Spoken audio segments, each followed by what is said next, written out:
Hello दोस्तों, आज हम एक ऐसे क्वेश्चन के साथ में आए हैं जो heat and mass transfer, thermodynamics, fluid mechanics सबको मिलाकर के एक क्वेश्चन बनाया हुआ है। सारे कॉन्सेप्ट रिवाइज करेगा आपके फ्लूइड मैकेनिक्स का, थर्मोडायनेमिक्स का और हीट एंड मास ट्रांसफर का। क्वेश्चन में क्या दिया हुआ है? A house build on river side, summer में कूल किया जाता है किससे? कूलिंग वाटर के थ्रू, जिसका एवरेज टेम्परेचर कितना रहता है? 15 डिग्री सेल्सियस है। और इसके ऊपर से 15 metre long circular duct pass हो रही है। Its dia is 20 centimetre dia, passes over water. Air flow 25 degree Celsius पर जो डक्ट में एयर फ्लो कर रही है। 3 मीटर पर सेकंड वेलोसिटी है। Assuming surface temperature of pipe 15 degree Celsius, जो वाटर का टेम्परेचर है वही एज्यूम करना है। Find air outlet temperature. Air outlet temperature क्या होगा? जो डक्ट के बाहर निकलेगा, सर्कुलर डक्ट है हमारा, ठीक है। फैन इफिशियंसी 55% है, हमें फैन का पावर निकालना है। प्रॉपर्टीज ऑफ एयर हमें दी हुई है, क्लियर।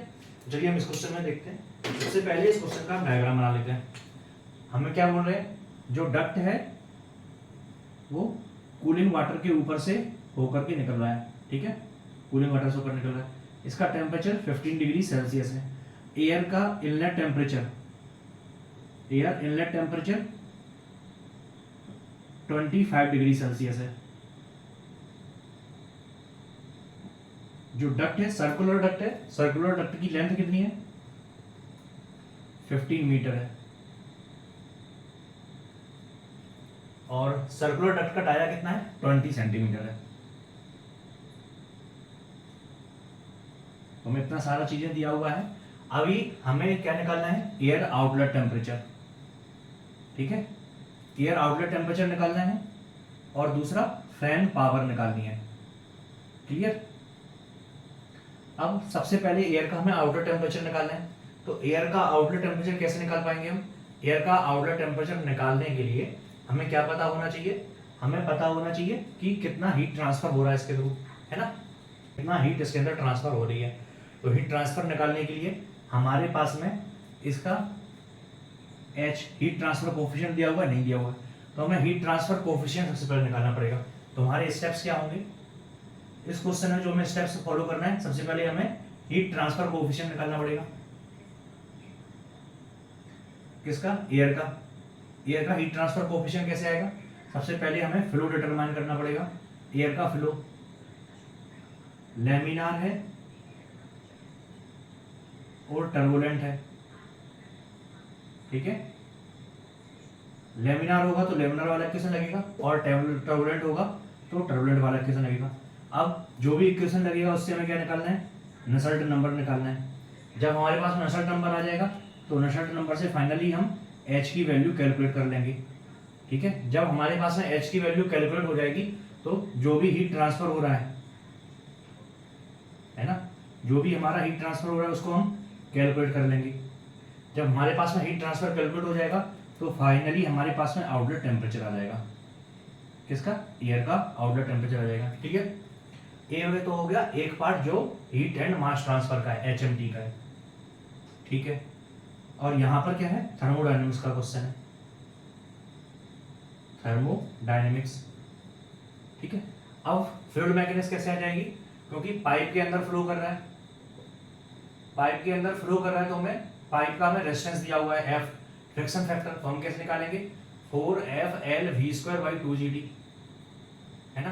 तो फ्रिक्शन फैक्टर निकालना है तो हमें F से फ्रिक्शन फैक्टर निकालना पड़ेगा। जब हमारे पास में F से फ्रिक्शन फैक्टर आएगा तो हमारे पास में HF आ जाएगा। HF मीन्स लॉस, जो हमें लॉस हो रहा है, ठीक है।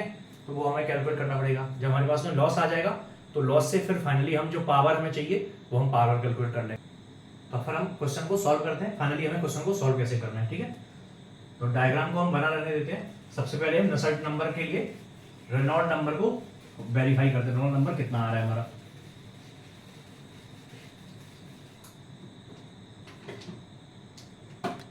Reynold number is equal to ρVD/μ, ठीक है। हमें म्यू की वैल्यू दी हुई नहीं दी है, न्यू की वैल्यू दी हुई है। न्यू क्या है हमारा? Kinematic viscosity. काइनेमेटिक विस्कोसिटी बराबर μ/ρ, ठीक है। v वेलोसिटी, वेलोसिटी कितनी है? 3 मीटर पर सेकंड। d हमारा कैरेक्टरिस्टिक लेंथ कितना हो जाएगा? 20 सेंटीमीटर। डाया, डाया कितना है? 0.2, क्लियर। क्योंकि 20 सेंटीमीटर है तो 0.2 हो गया। न्यू की वैल्यू कितनी है? 1.516 इंटू 10⁻⁻5। तो रेनॉल्ड नंबर की वैल्यू कितनी आ गई हमारी?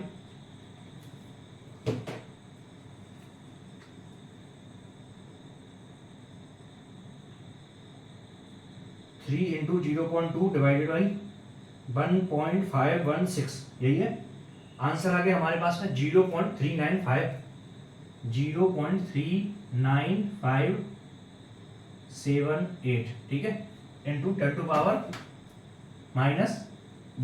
था तो ऊपर 10⁻5 हो जाएगा। वैल्यू कितना आ जाएगा? 39578। क्लियर? ये किसकी वैल्यू आ गई? रेनॉल्ड नंबर की। ठीक है, अब हमें क्या कैलकुलेट करना है? रेनॉल्ड नंबर आ गया हमारे पास में। रेनॉल्ड नंबर पाइप के अंदर फ्लो हो रहा है। पाइप के अंदर फ्लो अगर 4000 से ज़्यादा है तो हम क्या मानते हैं? फ्लो क्या होगा? टर्बुलेंट होगा। तो फ्लो हमारा टर्बुलेंट फ्लो है, ये तो हमारा पहले ही ड्राइव हो गया। फ्लो टर्बुलेंट है। अगर फ्लो हमारा टर्बुलेंट है देन जो हमारा heat transfer coefficient NU, Nusselt number बराबर में क्या हो जाएगा? 0.023, रेनॉल्ड नंबर की पावर 0.8, पेरेंटल नंबर की पावर 0.3। रेनॉल्ड नंबर की वैल्यू हमारे पास में आएगी, पेरेंटल नंबर की वैल्यू है, तो हम इसमें रख देते हैं। कितना आ जाएगा? 0.023, रेनॉल्ड नंबर 39578 की पावर 0.8 इंटू पेरेंटल नंबर कितना है? 0.7309 की पावर 0.3। ठीक है,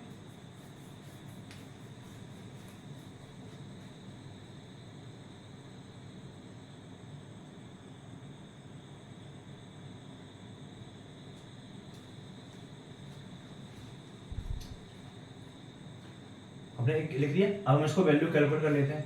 नशर्ट नंबर हम क्या है? HLC/K। H की वैल्यू कितनी है? नहीं पता। LC क्या है? कैरेक्टरिस्टिक लेंथ कितनी है? 0.2, तो हमने 0.2 लिख दिया। K की वैल्यू कितनी है? K की वैल्यू 0.02514, 0.02514 इक्वल टू आंसर कितना आ जाएगा? इसको पूरा कैलकुलेट कर लेते हैं एक बार में ही।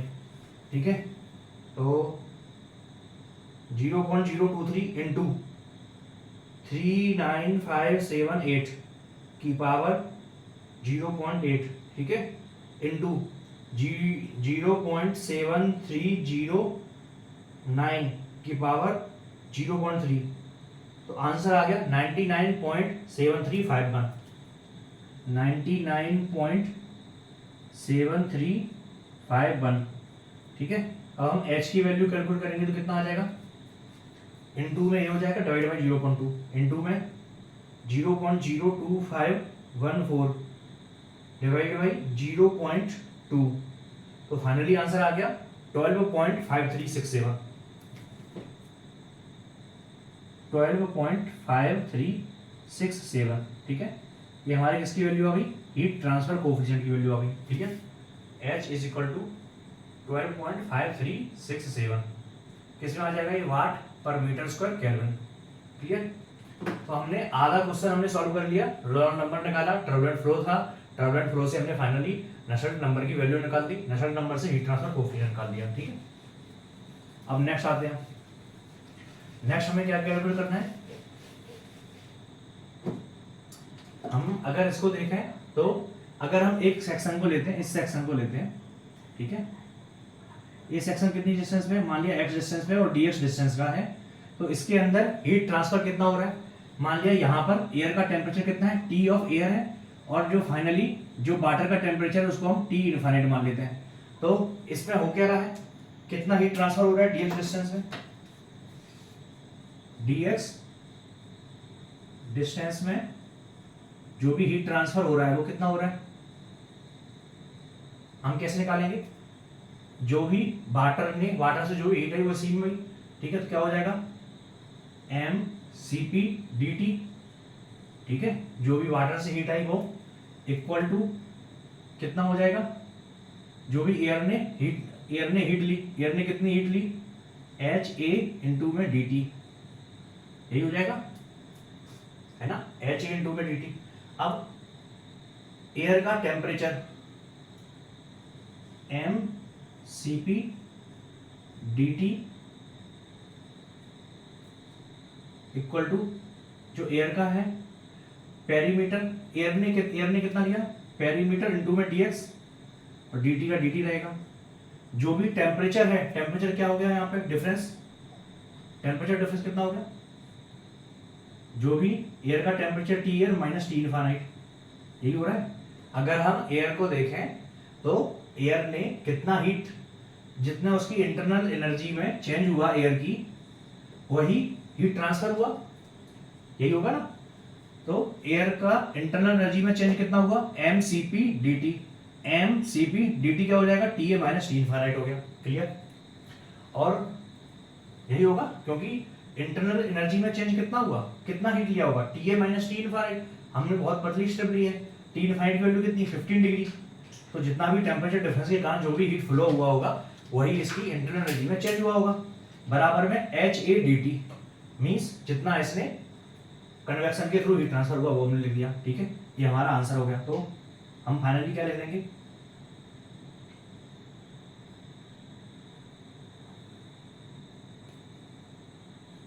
ओके। तो M C P D T का हमारा क्या हो जाएगा, M C P D T ही रहेगा। ठीक है, और यहाँ पर h इंटू में एरिया क्या हो जाएगा, पेरीमीटर इंटू में dx हो जाएगा। और यहाँ पर एक टेम्परेचर डिफरेंस है dt, dt क्या हो जाएगा, t of air minus t of infinite. ठीक है, तो हम इसको क्या लिख देंगे, M C P D T by T A minus T infinite, ठीक है, equal to H P into में डी एक्स, यही हो जाएगा। तो इसको अगर हम इवेल्यूट करेंगे क्या आ जाएगा हमारा वैल्यू, टी ए क्या है, वेरिएबल है। तो कहाँ से कहाँ तक टेम्परेचर वेरी कर रहा है, टी का टेम्परेचर कितना था यहाँ पे 25 से टेम्परेचर कहाँ पर एग्जिट पे, टी एग्जिट, वही हो जाएगा। और यहाँ पे ds कहाँ से कहाँ तक वेरी कर रहा है, x बराबर में 0 से x बराबर में 15 मीटर तक, यही हो रहा है। मतलब x की डिस्टेंस 0 से 15 मीटर तक जितना भी उसने हीट गेन किया उतना ही इसकी इंटरनल एनर्जी में चेंज हुआ। तो हम इसको कैलकुलेट करेंगे तो कितना हो जाएगा, एम सी पी हमारा बाहर आ जाएगा, e की power T A minus T infinite. ठीक है, और कहाँ से कहाँ तक रहेगा इसकी वैल्यू,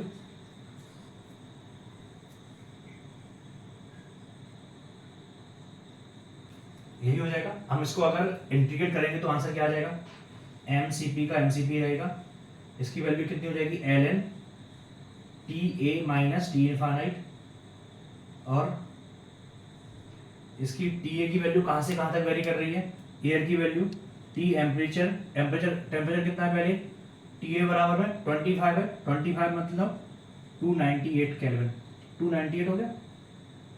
और टी ए का फाइनल टेम्परेचर कितना है, टी एग्जिट, जो हमें पता नहीं है। क्लियर, ये हो गया हमारा। इक्वल टू लिख दिया, एच पी बाहर आ जाएगा, कांस्टेंट है। ठीक है, dx बराबर में कितना हो जाएगा, x की वैल्यू 0 to 15। क्लियर, तो हम इसको लिखेंगे कितना आ जाएगा, एल एन, इसको अभी हम क्या लिखेंगे, T of exit minus T of infinite. ठीक है, माइनस एल एन, इसकी वैल्यू कितनी आ जाएगी, 298 माइनस टी इनफाइनाइट, ये हो जाएगा। और यहां पर वैल्यू कितनी आ जाएगी, h की वैल्यू कितनी है, h की वैल्यू हीट ट्रांसफर कोएफिशिएंट की वैल्यू 12.5367, तो लिख दिया 12.5367। पेरीमीटर क्या हो जाएगा, पाई इंटू में डी, पाई की वैल्यू पाई लिख देते हैं, डी की वैल्यू 0.2। क्लियर, x की वैल्यू कितनी हो जाएगी, अभी यहाँ पे 15 हो गई, 15 माइनस 0 करेंगे तो 15 ही आएगी। ठीक है, तो हमारा इसकी वैल्यू हो गई, डिवाइड बाई क्या हो जाएगा, m इंटू में सी पी, m की वैल्यू हम यहाँ पर कैलकुलेट कर लेते हैं, m बराबर में क्या हो जाएगा, रो इंटू में वॉल्यूम। अब रो इंटू में वॉल्यूम हो जाएगा, तो वॉल्यूम कैसे निकालेंगे, रो इंटू में एरिया इंटू में वेलोसिटी। अब रो की वैल्यू कितनी है, डेंसिटी की वैल्यू दी है 1.204। ठीक है, 204। एरिया कितना हो जाएगा, पाई बाई 4 डी स्क्वायर की वैल्यू कितनी है 0.2 का स्क्वायर, वेलोसिटी कितनी है 3 मीटर पर सेकेंड, ठीक है। तो फाइनली हम इसको कैलकुलेट कर लेते हैं। Mass flow rate, mass flow rate कितना आ जाएगा हमारे पास में 1.204 इंटू 0.7854, 5/4 की वैल्यू होती है, इंटू 0.2 का स्क्वायर इंटू 3, आंसर आ गया 0.1135, ठीक है। तो हमने मास की वैल्यू आ गई हमारे पास में 0.1135 इंटू सीपी की वैल्यू कितनी है, सीपी की वैल्यू दी हुई है हमें, सीपी हाँ ये दी हुई है 1.007 किलोजूल है, तो 10⁻³ से मल्टीप्लाई हो जाएगा तो 1007 हो गया। अब हम इसको कैलकुलेट करेंगे तो आंसर कितना आ जाएगा 12.5367 into 3.1415 into 0.2 into 15, finally answer आ गया 118.15 डिवाइडेड बाई क्या है 0.1135 इंटू 1007, जो फाइनली आंसर आ गया वो कितना आ गया 1.00338, ठीक है 1.03375, ठीक है। अब ln TE माइनस इतना ही है तो उसको हम ये देते हैं ln TE minus T infinite. अब T इनफाइनाइट की वैल्यू कितनी है 15 डिग्री है, तो 15 273 प्लस 15 कितना हो जाएगा 288, ठीक है। तो ln 10 होगा, ln 10 इसकी वैल्यू आ गई 2.303 माइनस 2.303, तो इसकी वैल्यू हम कैलकुलेट करेंगे तो कितना आ जाएगा, यहां पर इसको हटा देते हैं ln TE minus T infinite equal to 2.303 और इनको ऐड कर देंगे कितना हो जाएगा प्लस 1.03375, तो जो फाइनली आंसर आ गया 3.336, ठीक है। तो अगर हम इसकी वैल्यू निकालेंगे तो TE माइनस T इनफाइनाइट बराबर में कितना हो जाएगा e की पावर 3.336, तो आंसर आ गया 28.106, 28.106।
तो हमारा जो आंसर आ गया वो 28.106 आ गया।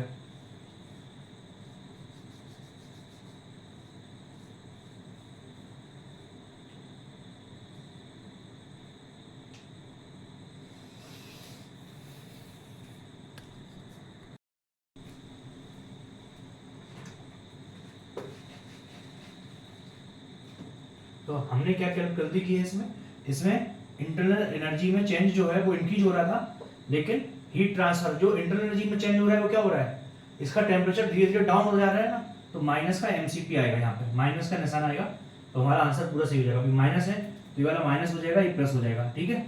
तो फाइनली अगर हम इसको कैलकुलेट करेंगे तो कितना हो जाएगा, ln TE minus T infinite बराबर में कितना आ जाएगा 2.303 माइनस, इसको कैलकुलेट 2.303 माइनस 1.03375, तो आंसर आ जाएगा 1.26925, ठीक है।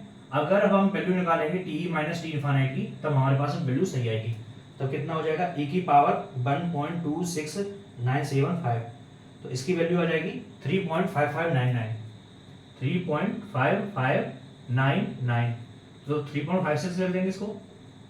तो जो फाइनली टी एग्जिट हो जाएगा वो कितना हो जाएगा, inlet 15 degree T infinite, 15 plus 3.56, तो आंसर कितना आ गया हमारा 18.56 डिग्री सेल्सियस, ठीक है। ये हमारा क्या हो गया, जो भी हमारा एग्जैक्ट टेम्परेचर होगा वो हमने फाइनली कैलकुलेट कर लिया, ठीक है। हमने यहाँ पे माइनस का साइन नहीं लगा हुआ था, क्यों, क्योंकि इसकी इंटरनल एनर्जी, जैसे हम एयर का टेम्परेचर इंक्रीज, अगर हम लेंथ इंक्रीज करते जा रहे हैं, डायरेक्शन एक्स में इंक्रीज करते जा रहे हैं, बढ़ते चले जा रहे हैं, तो एयर का टेम्परेचर डिक्रीजिंग ट्रेंड में है, इसलिए इंटरनल एनर्जी क्या होगी, इंटरनल एनर्जी कम होती चली जाएगी।